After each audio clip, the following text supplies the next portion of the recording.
संदर्भात आजचा हा जो कार्यक्रम आहे आम्ही डॉक्टर बाबासाहेब आंबेडकर यांच्या जीवनावर एक म्हणजे नृत्य आणि नाट्य सादर करण्याचा प्रयत्न करत आहोत.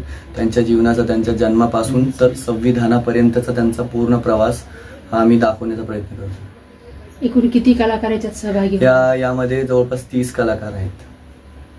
अजून याच्यात कोणकोणत्या प्रतिकृती, देखावे वगैरे काय? यामध्ये आम्ही बाबासाहेबांच्या प्रवासामध्ये जितक्याही लोकांशी त्यांचा संबंध आलाय त्यात बरेचशे लोकांना आम्ही म्हणजे दाखवण्याचा प्रयत्न केला. जसे महात्मा गांधी आहेत, नंतर त्यांच्या जीवनावर शिवाजी महाराजांचा पण प्रभाव होता, त्यांचाही थोडासा दाखवण्याचा प्रयत्न केला आहे आम्ही. महात्मा फुलेंचा, तुकाराम महाराजांचा, असे वेगवेगळे गाडगे महाराजांचा, अशा वेगवेगळ्या महापुरुषांना दाखवण्याचा प्रयत्न केला आहे ज्यांचं बाबासाहेबांच्या आयुष्याशी थोडासा संबंध होता.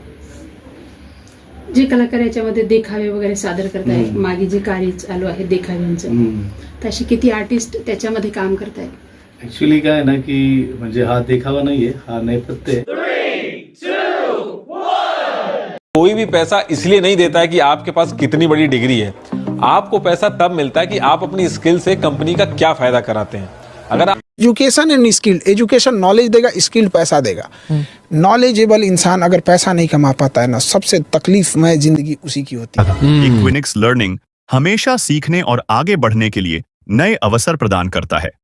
साथ ही बिना किसी अतिरिक्त चार्जेस नौकरी पाने में भी मदद करता है.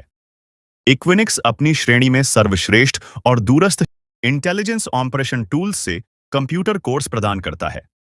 क्लाउड, नेटवर्किंग और हार्डवेयर जैसे कुछ क्षेत्रों में तुरंत नौकरी मिलती है.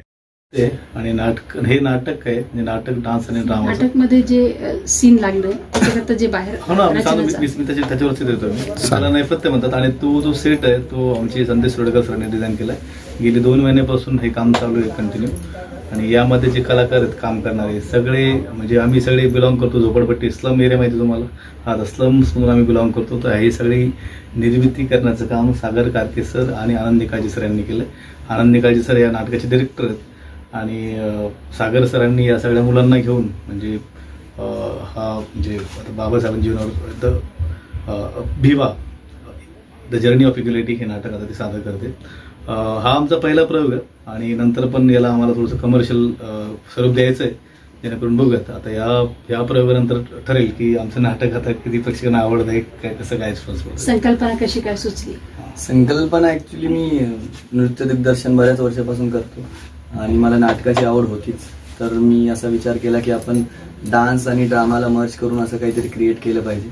आणि मग त्याच्यावर विषयही असा पाहिजे की जो लोकांना बघायला आवडेल आणि थोडा आउट ऑफ द बॉक्स असेल की ह्या विषयावर कोणी काही केलेलं नाही असं. तर मग त्यामुळे मला वाटलं की डॉक्टर बाबासाहेबांच्या जीवनावर केलं तर चांगलं आहे. अनेक प्रकारची नाटकं झाली ती अगोदर बाबासाहेबांवरती, पण नृत्याच्या स्वरूपात हे पहिलं नाटक आहे म्हणजे आमचं. त्याच्यामध्ये नृत्य आणि नाटक याचा संगम असणारं हे मराठवाड्यातलं पहिलं नाटक असेल असं आमची आशा आहे. आता बघू लोकांनी त्याला रिस्पॉन्स केला पाहिजे.